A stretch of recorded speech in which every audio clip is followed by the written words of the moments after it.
Empty the chamber on them. And how do you do that? First 6 seconds, point A to point B, everything you got. Everything you got. Turn that shit up. Let's go. Welcome to the Scoop World Order. 8 practices in. Moving week is over edition. This has been a huge week of practice for Ohio State, a huge weekend of recruiting. We're going to get you guys all up to speed on this. It's just been I've been in the grind as a player and a coach in spring ball. That second week when guys start to feel a little bit sore, and guys might be a little dinged up. This is when you got to push through. And the guys that want to win their spots, they got to really turn up the heat this next week because they'll have another scrimmage again this upcoming Saturday. And then the spring game is just kind of a formality thing where there's no tackling. It's not nearly as physical as it used to be. So this was a huge week. Ryan Day talked at great length about how you threw 8 practices. You better make your move to get that starting job if you want to be penciled in as the number 1 going into fall camp. So a lot to talk about, and I just love that you guys are tuned in. So again, we can't do this without you guys. We really appreciate you guys. Leave us a like, leave us a subscription. Give me some comments. Some of the names you keep hearing in spring ball. Who are you excited about? Maybe who's your breakout player on offense or defense? A lot of people are already picking Marvin Harrison. A lot of the names are kind of getting chosen, but is there some deep sleeper who you think could really make an impact this year? So leave that in the comments. Appreciate you guys. Thank you. The growth of our channels, it's not an accident. It's because of you guys. Thank you so much. With that, bring in my good friend Nevadabuck. Nevada, how are you tonight?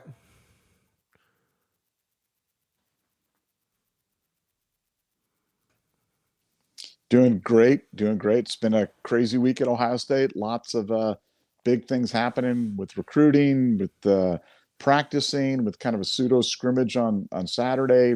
Lots of students there, and just lots of excitement around the program. So can't wait to catch up.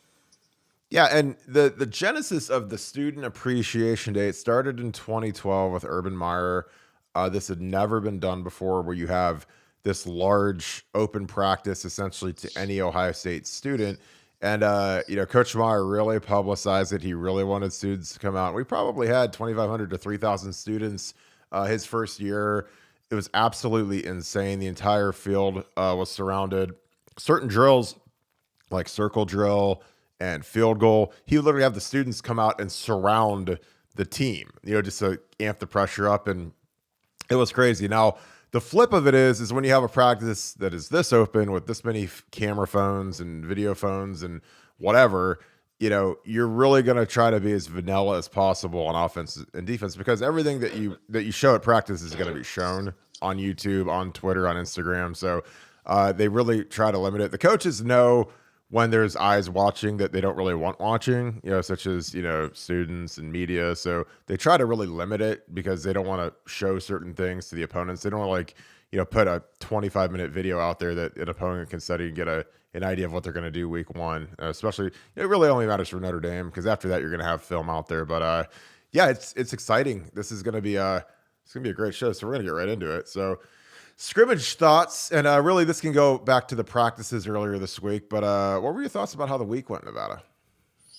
Well, I think it's really been a story for me of Knowles and the defense. And, we had talked a lot about this on the board, talked a lot about some of the things that Jim Knowles is doing that are changing the Ohio State defense. And, there's a culture change that's going on about practicing harder and how about making it cool to practice harder with your, identifying kind of a player of the day and a difference-making play of the day on defense, and trying to encourage that. And we talked a lot about how Knowles has simplified the defense. The defensive calls used to be multiple. It'd be 3 zone fire, triple blitz, monkey press, and now it's just pirate or something like that. So he's kind of simplified how they're doing it, how they're how they're making their calls, how they're lining up.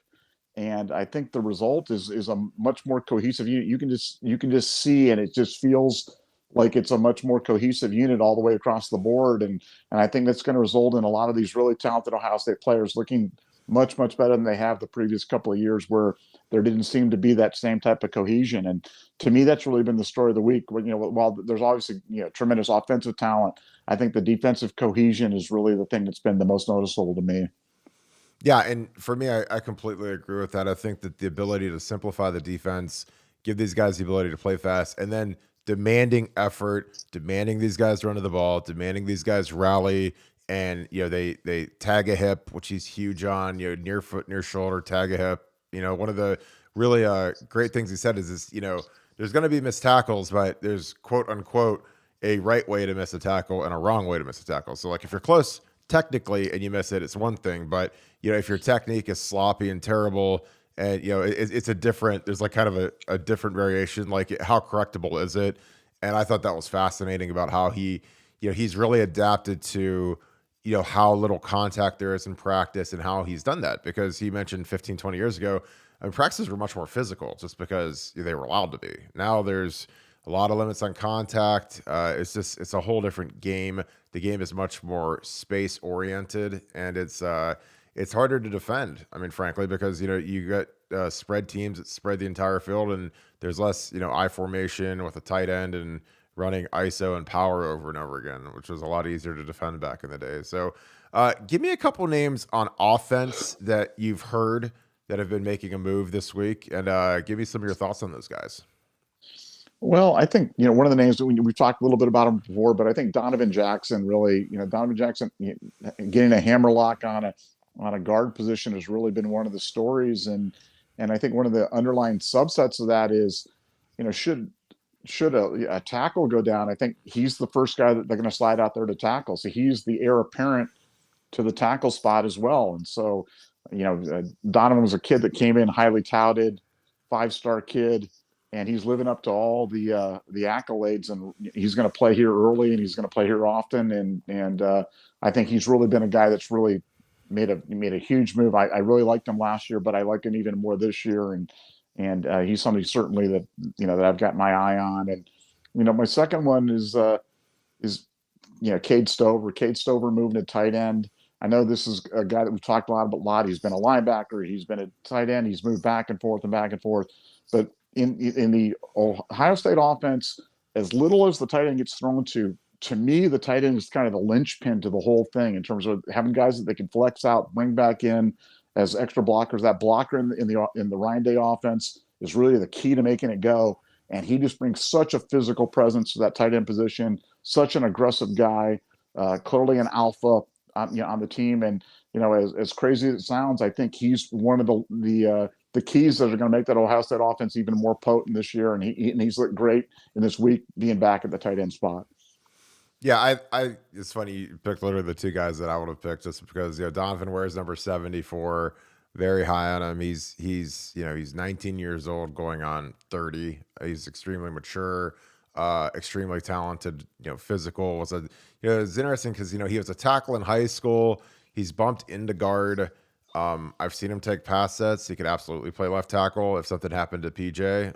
That's just something that we've got a couple young tackles right now, and if you really if you get into that bind, which knock on wood, we never get into that bind, but are you better off putting DJ at left tackle and putting Enoch in at left guard? I mean, that's the thing you got to figure out with the offensive line is, if each one of the starters, if they go down, what are your motions to get the line solidified? I mean, do you put Enoch at left tackle, or do you put DJ at left tackle? Do you put if something happens to Luke Whippler, does Matt Jones go to center, or does James 78, does he go into center? Jacob James. That's kind of the thing you as a line coach, you got to figure out, who are my 6, 7, and 8 guys, and if each guy gets hurt, who shifts where. And then with Cade Stover, I've been charter member of the Cade Stover fan club for a long time. I think he's a fantastic player. I think if he's got soft hands, I'm not saying he's going to catch 20 balls just because I just know this offense too well, but if he gets the ball and he's rumbling down the secondary, I mean, he's a problem, man, because he's 260 pounds. Like, he's not, a 195-pound wide receiver. This guy, if a safety is coming up on him, he better go low, because he's going to get ran over by Cade. And, and Cade is, as weird as it is, in terms of vocal leadership and being, the tough guy on offense and the alpha and the guy that can really, get guys going, call guys out, Cade might be the guy on offense, and he's only been there for a week. So it's going to be real fascinating to see what they do with him, and how, they do the 2 tight end thing with him and Joe Royer as a tight end wing kind of look. And then, they do that. And then they put out wide to the wide side of the field. They put Marvin Harrison Jr. and Jackson Smith and Jigba. So it gives defensive coordinators nightmares trying to figure out, do you want to defend the run to the tight end or the throw to the wide side of the field? Because you got to put an overhang somewhere. And it's just, where do you want to do it? Because wherever you put the overhang, Ryan Day is going to go the other way. Defensively, a lot of guys rising on defense right now. A lot of names popping out. Nevada, give me 2-3 guys on defense that you think are really making a move so far in the first 2 weeks of spring. Well, I'm going to give you a couple of linebackers. I'm going to go Tommy Eichenberg, and I'm going to go Steel Chambers. Tommy Eichenberg is a guy that I really liked last year. Talked a lot about him, in the run up to the season, and I thought, frankly, he was a little disappointing in the beginning of the season. And as the season came along, he really started to figure it out. In the second half of the Rose Bowl, I thought he was absolutely dominant. Player, impact player. And people, I had some people speculating that he'd be kind of a lost guy in this Knowles defense, but boy, he's been good and getting better. And I know Ohio State's really excited about him. And secondly, with Steel Chambers, Steele's a guy that played running back. Obviously, it was getting shuffled around. You weren't sure if it was that shuffle before the portal or the shuffle before the transfer, and he is really, really starting to figure it out on defense. And the way that he can run, he's got that running back speed. The way he can run in this defense, he's really lighting some guys up. So I really like those 2 guys at linebacker.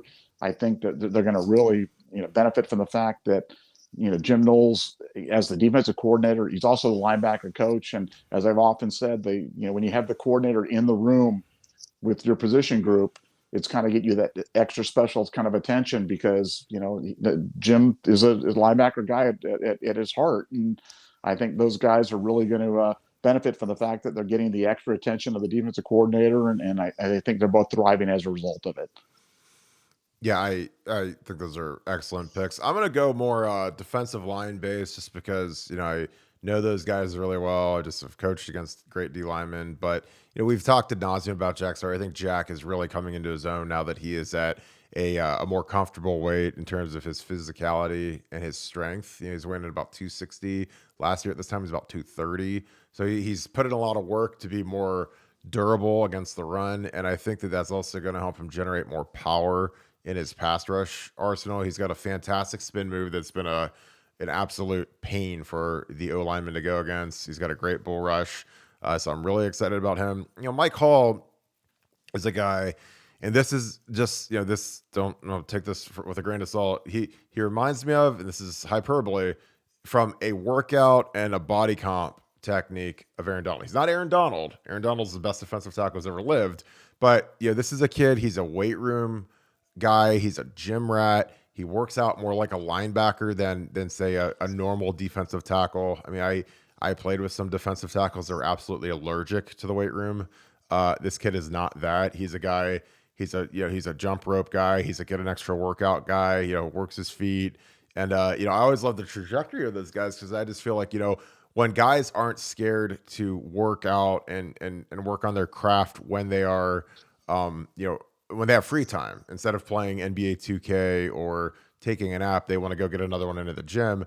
Those are the guys I like to place my bets on. And I think that's why you're seeing a surge in his ability. And Ty Lake, I think out of necessity, Ty Lake Williams also did the same thing where he's dropped 40 pounds. He got up to 360 during COVID. He shaved off 40 pounds. So I'm sure that he feels much better conditioning wise. He feels much better just running around the field, playing in a game. He's going to be less winded. I'm sure he'll be more effective. So that super sophomore group that includes also, JT, who's, was the number 1 player in the country last year. It's really interesting how they're kind of doing the hockey line changes where they bring in the 4 old guys with John Jean-Baptiste, Zach Harrison at the 2 ends, and they put Jerron Cage at nose and Teron Vincent at 3, and then they do the hockey change, and then they bring in the 4 super softs, and they kind of keep them together, which I think is great. It's kind of like the Russian 5 with the Detroit Red Wings when they would do a full line change to put 5 guys out that could develop chemistry together, and I think that's really exciting for the D line. So those are my guys. We're gonna move on to a guy that is just physically is taking over spring ball. It's weird that a guy who had 3 touchdowns in the Rose Bowl could be potentially the number 2 receiver on his team, but Marvin Harrison Jr. is a freak Nevada. Where does he rank in your 30, 40 years of covering Ohio State, following Ohio State? Where do you think he ends up on the pecking order of great wide receivers at Ohio State? Well, I mean, he's as good as any of them, and physically, he's as developed. I mean, you really have to go back to David Boston to have a guy that came in quite as physically developed as Marvin Harrison. And Marvin is just, he's wiry, he's strong, he's got incredible grip strength, great catch radius. I'm just everything you like about a wide receiver. And like you said, you can argue about where he falls on the pecking order of great wide receivers at Ohio State right now. But you've got Jackson Smith and Jigba, who just set the record for the greatest performance in the history of college football. And then we haven't even talked about Emeka, who is just taking it to another level. And Emeka, not only is he a great wide receiver, but he's an incredible return guy. So we've just got wide receivers palooza right now. But Marvin's a guy who's been making it happen every day at spring practice, and he's got such tremendous chemistry with both, with McCord and with Stroud, and he's just been putting on a clinic almost every day in practice. And I think he's going to have just an absolutely gigantic year this season.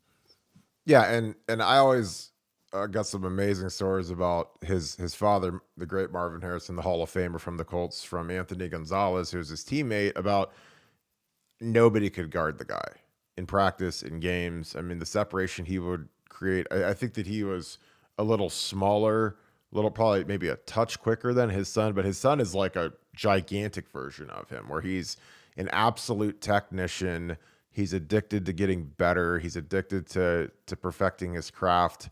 Again, another gym rat, another guy that, he'll be in the Woody Hayes at 9:00 at night on a Sunday, throwing with, running routes with Kyle McCord or CJ or whoever. I mean, these guys, like, they're all, they're all starting to figure out that, hey, if I put in the work, I could really do this for a living and make a lot of money. And, I think that in terms of Ohio State with the infrastructure with CJ Stroud, it's been great. But the scarier thing is that, we all assume CJ is going to leave, be a first round pick next year.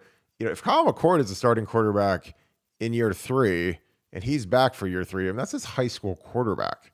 So who on earth would he have more chemistry with than Kyle McCord? So if you have Kyle McCord as a starting quarterback and then you have Marvin back as, a potential Heisman favorite at wide receiver, I mean, he could explode to an even higher level the following year, where he's the true number 1, as opposed to being 1A, 1B with Jackson Smith and Jigba. So I purposely looked for a photo where he wasn't in pads just so you could see how big and how scary this guy is, how defined he is. He's not the kind of guy that you want to line up across if you're playing cornerback, but glad he's on our team. So with that, the regulators. So this is a shot of the linebackers playing top golf. Jim Knowles, the mad scientist, is right in the middle with his Ohio State sweatshirt on. Talk a little bit. You mentioned it in passing previously, Nevada. Talk a little bit about the culture change in the linebacker room, the culture change that Jim Knowles is bringing. Go a little bit more into that, because I think that it's fascinating. I think a lot of people were disappointed in the linebacker play last year. And what is Jim Knowles doing to fix that? Well, I think, we talked this week on the boards about some of the things that Knowles had identified when he came into Ohio State. And, he really focused on discipline, on gap discipline and, some of the discipline that the linebackers and the defensive linemen were or were not playing with. And that's something that he's, really, really high on fixing. And he's spent a lot of time teaching. Knowles at his core is a teacher. He's a guy who looks at the whole unit, tries to figure out how to best instruct and how best to kind of communicate his points. And he's really focused on teaching these guys the importance of maintaining, their particular role in a defense. And that's really come across. You can just feel it. The group just feels that much more organized. And, young guys like CJ Hicks or Gabe Powers are really starting to, shows a result of that, where they'll flash and make a huge play. And he's there with the stick to yell at them when they do something wrong, and he's there with the carrot with the big praise when they do something right. And I think it's such a great benefit to these young linebackers that are coming in and learning, as well as the veteran guys that are kind of getting a chance to be underneath them, because Knowles is such a great technician, such a great student of the game, and Ohio State's really going to be the benefactor. Yeah, and he's got some very interesting techniques in meetings, to keep kids engaged. He starts off every meeting with a strength and honor, like from Gladiator, which I think is great. Everybody kind of just does it, and they all kind of say, "Hey guys, we got each other's backs." He does the kind of his player of the day, the silver bullet of the day, which is, as some people might think that's weird or it's corny or whatever. When you're a player, man, you really want to win that. Like, I mean, you really want to be the guy that gets recognized because you were the best player on the field that day. And it gets competitive, man. Like, if you go out and have a great practice, like a great practice, you're gonna be like, okay, I'm in the running for this silver bullet day. Or it's like when I used to play games and we had grades and we give out the Jim Parker offensive lineman of the week, I would be furious if I graded high and didn't get it, or if there's something wrong, because I always wanted to win it. And my senior year, I won it 6 times. So it was like, out of the 12 games or 13, whatever we played, it was like I won 6, and it was just like I just kept hammering it. And I remember in 06 I won it 4 times, and then at the end of the year, Doug Dadish and TJ, who were the seniors, they won the Jim Parker Offensive Lineman of the Year, and they both only won it 2 times. So I was kind of salty about that, but it's just, I don't know. Anytime that there's something that guys can win and get recognition, I think that they're big fans of it. But Jim, he's really, I think, cleaning up the front 7, because I think that the D line ties into what the linebackers do as well. And I think that there was a little too much freelancing going on last year. I don't think there was coordination between the front 7. I think that there was a little bit of a rift between Larry Johnson and Al Washington. So, that's been cleared up, because the good thing about Jim Knowles is he is the DC. There's not a co-DC. There's not a run game offensive coordinator, associate head coach, DC. There's one DC, and it's Jim Knowles. So, I'm sure that he wanted that in his deal, that he's the guy. He gets final call. He calls the defense. He runs the show.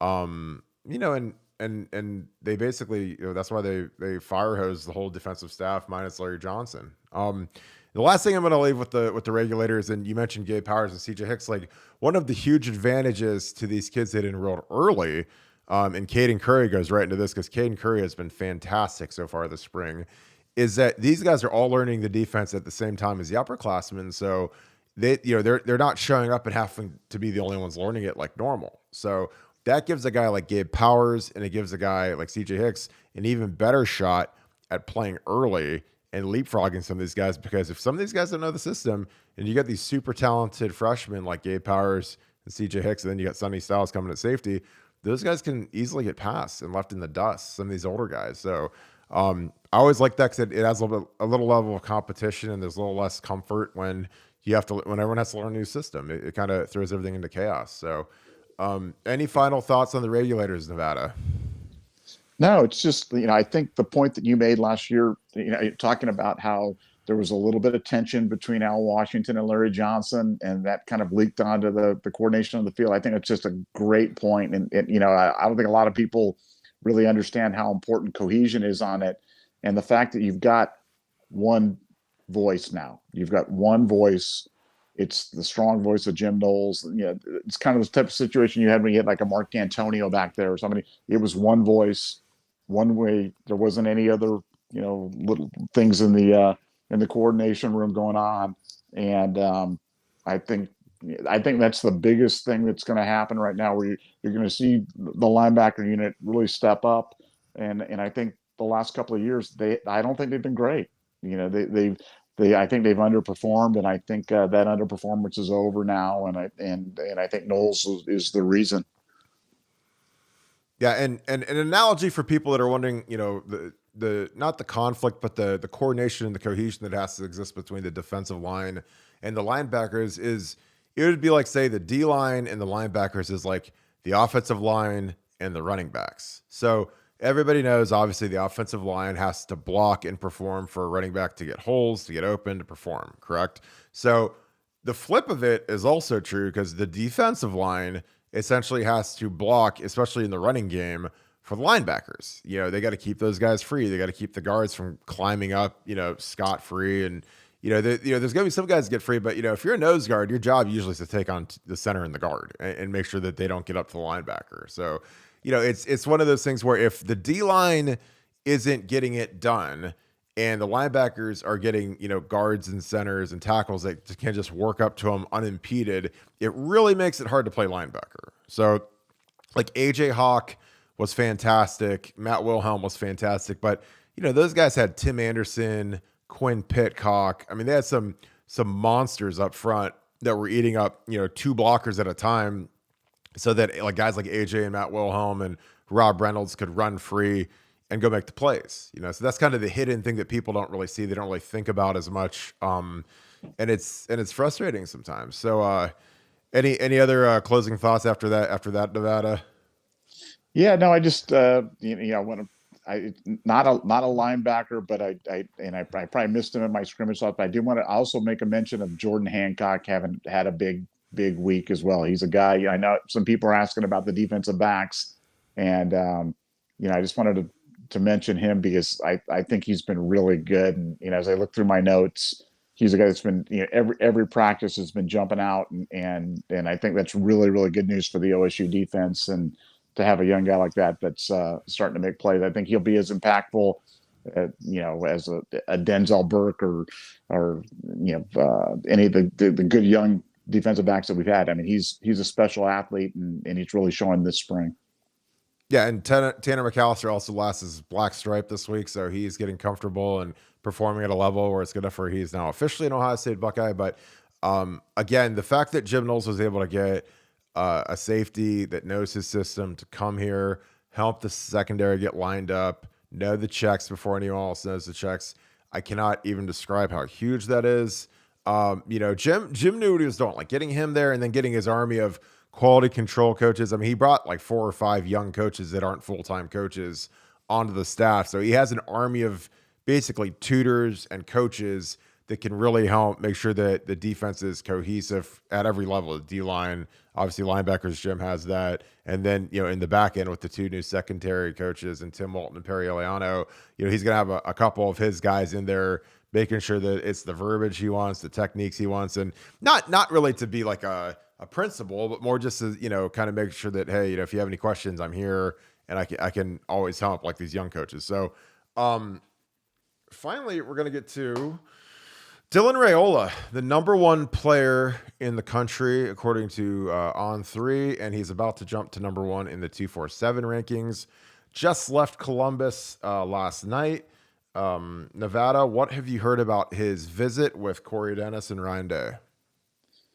Well, I think this is one of the big stories of the weekend. I think he came in and a lot of people were convinced that he was heading elsewhere, and that they weren't even sure why he was making this visit or where he stood on Ohio State's pecking order. And I can tell you with absolute certainty that this weekend has kind of shaken up all that equation, and that Ohio State crushed this visit with him, and it couldn't have gone better. From their side, from Ohio State side, and now you've got extreme high level of interest in about half of both parties, and so for Ohio State fans, this was really, really good news, and really, really the best possible news at the most important position on the field. Yeah, and I mean the level of intricacy and detail when a guy like this visits is absolutely exceptional by Ohio State. They take him through every level of the offense, from the offensive line, the protections they're going to use, to the wide receivers, their concepts, to obviously the quarterback room, which that's where Ryan Day and Corey Dennis sit at. The NFL type concepts. I again, like Saturday, you can't help but think that, they're running all this under center stuff to show, hey, this prepares you for the NFL. This prepares you for every level of the NFL. We run under center here. We run, 2 tight ends. We run a fullback sometimes. I mean, not many teams run a fullback anymore, but hell, we ran a fullback with Mitch Rossi a little bit last year. So to me, it's one of those fantastic things where when you have this student day, so you have all the student excitement, you have, you just so happen to have Carnell Tate, Brandon Innes, the 2 top receivers in the country in town, both look like they're Ohio State leans. So those are potentially guys are going to be throwing to. It kind of just kind of all fell into place. The weather was nice. They had a great meal at Hyde Park. So, I mean, our guys crushed it, so I think that this kid's the best quarterback in the nation for 2024. He still has to play his junior year out in Chandler, Arizona, but Ohio State is firmly in it. And if there's a family where NIL doesn't really matter, it's the Raiolas. Dominic obviously made around $35 million in the NFL. And Dominic's also best friends with Matt Stafford. Matt Stafford he's making about $50 million a year right now. So, a $6 million Nebraska NIL deal is going to move the needle for Dom. Dom's all about development. And I think Dylan is seeing the light, and I'm excited for Ohio State with this one. I think this could be a real one for us. So, any closing thoughts on Dylan Raiola from this weekend, Nevada? No, I just think having the South Florida Express guys there was kind of nice, and like you said, you mentioned Innocent Tate and two guys that we have as strong Ohio State leans, and I have them both in the class. I think Ohio State made moves with across the board with the SFE guys.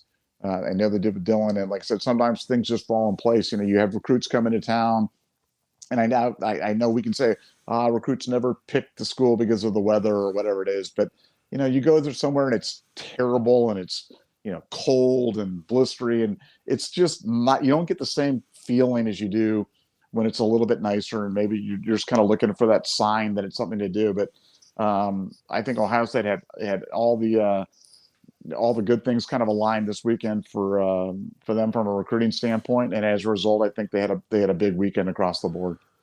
Yeah, and for me, I interviewed with Harley Davidson in 2012, and it was December in Milwaukee. I got off that plane and it was literally -15. It was the night Ohio State played Duke in basketball. And I was walking around downtown trying to find a restaurant or a bar or somewhere to watch the game at. And it was so miserably cold. I was like, I don't know if I ever want to come back here again. So thankfully, I don't think I'll ever have to go to Milwaukee again, but it was really, really cold. So people that think that weather doesn't play a factor, they're crazy. So in closing, you got anything, Nevada?